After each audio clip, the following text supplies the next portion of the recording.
നമസ്കാരം. ഓസ്ട്രേലിയയിൽ ഈ അടുത്ത കാലത്തുണ്ടായ ഭീകരാക്രമണം സിഡ്നിയിലെ ബോണ്ടി ബീച്ചിലാണ് ജൂതർക്ക് നേരെ, അവിടെ ഉണ്ടായിരുന്ന ജൂതർക്ക് നേരെ, ജൂതരുടെ ഹനൂഖ എന്ന് പറയുന്ന ഒരു വിശേഷ ദിവസവുമായി ബന്ധപ്പെട്ട് ആയിരക്കണക്കിന് ആളുകൾ ആ ബീച്ചിൽ ഒത്തുകൂടിയിരുന്നു.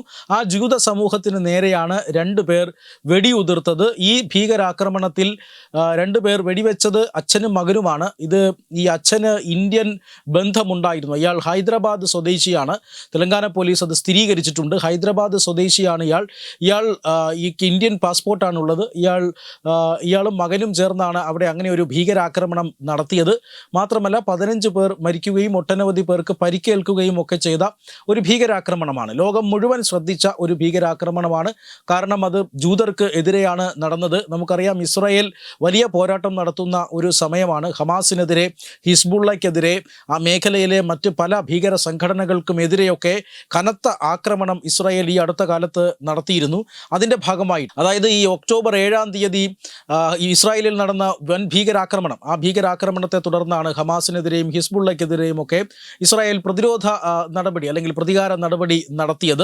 ഈ ആക്രമണത്തിൻ്റെ പശ്ചാത്തലത്തിലാണ്, അല്ലെങ്കിൽ ഇതിന് പ്രതികാരം എന്ന നിലയിലാണ് ഈ പറയുന്ന രണ്ട് ഇസ്ലാമിക ഭീകരന്മാർ, സാജിദ് അക്രം എന്ന് പറയുന്ന 50 വയസ്സുകാരൻ, ഇയാളുടെ മകൻ, രണ്ടുപേരും ചേർന്ന് ആൾക്കൂട്ടത്തിന് നേരെ വെടിയുതിർത്തത്.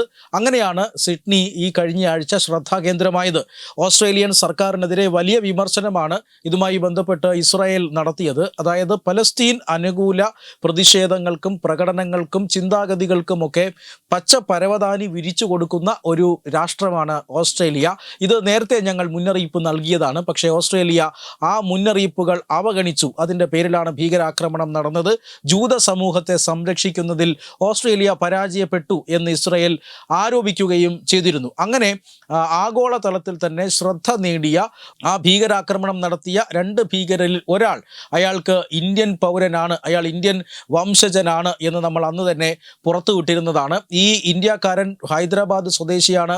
ഇയാൾ ഈ അടുത്ത കാലത്തായി, അതായത് ഈ കഴിഞ്ഞ 40 വർഷത്തിനുള്ളിൽ 6 തവണ ഇന്ത്യയിൽ വന്നു പോയിട്ടുണ്ട് എന്നാണ് ഇപ്പോൾ അന്വേഷണ ഏജൻസികൾ പറയുന്നത്. അതായത് ഇയാൾ നേരത്തെ സൂചിപ്പിച്ചതുപോലെ ഇയാളുടെ വേരുകൾ ഹൈദരാബാദ്, തെലങ്കാനയിലെ ഹൈദരാബാദിലാണുള്ളത്. ഇയാളുടെ കുടുംബവുമായി ഇയാൾ തെറ്റിപ്പിരിഞ്ഞ് കഴിയുകയായിരുന്നു. 1988 ഇയാൾ ഇന്ത്യയിൽ നിന്നും ഓസ്ട്രേലിയയിലേക്ക് പോയത്. അതിനുശേഷം അയാൾ വളരെ കുറച്ച് പ്രാവശ്യം മാത്രമേ ഇന്ത്യയിലേക്ക് വന്നിട്ടുള്ളൂ. ഫാമിലിയുമായിട്ടുള്ള, കുടുംബവുമായിട്ടുള്ള എല്ലാ ബന്ധവും ഉപേക്ഷിച്ചിട്ടാണ് ഇയാൾ പോകുന്നത്. ഇയാൾക്ക് കുടുംബവുമായി ചില സ്വത്ത് തർക്കങ്ങൾ ഉണ്ടായിരുന്നു.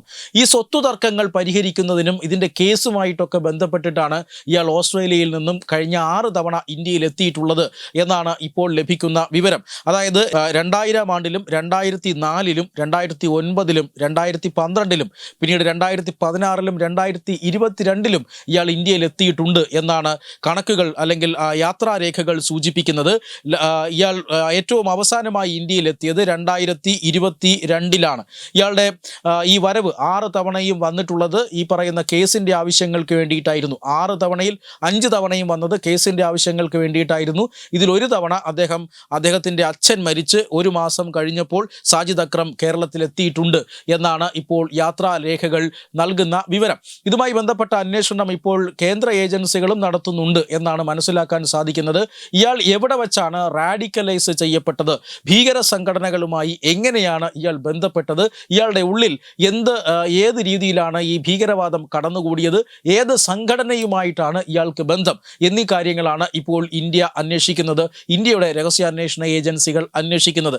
നേരത്തെ സൂചിപ്പിച്ചതുപോലെ ഓസ്ട്രേലിയയ്ക്ക് ഇതിൽ വലിയ താല്പര്യമൊന്നും കാണുന്നില്ല. ഓസ്ട്രേലിയൻ ഏജൻസികൾ അത്ര കണ്ട് താല്പര്യത്തോടെ ഇത് അന്വേഷിക്കുന്നുണ്ട് എന്നും ഇതുവരെ സൂചനകളില്ല. അതായത് ഈ ആക്രമണം നടന്നത് എങ്ങനെയെന്നൊക്കെ അവർ പറയുന്നുണ്ട്. ഒരാൾ മരിക്കുന്നു, ഒരാളെ പിടികൂടുന്നു, മറ്റ് അന്വേഷണങ്ങളൊക്കെ നടക്കുന്നുണ്ട്. പക്ഷേ ഇയാളുടെ ഇന്ത്യൻ ബന്ധം, തെലങ്കാന പോലീസ് പറയുന്നതനുസരിച്ച് ഇതുവരെ ഓസ്ട്രേലിയയിലെ ഒരു ഏജൻസിയും ഞങ്ങളെ ബന്ധപ്പെട്ടിട്ടില്ല എന്നാണ്. ഇന്ത്യൻ രഹസ്യാന്വേഷണ ഏജൻസികൾ നൽകുന്ന ലീഡുകൾ വെച്ചിട്ടാണ് ഞങ്ങൾ അന്വേഷിച്ച് ഈ വിവരം പുറത്തു കൊണ്ടുവന്നത്.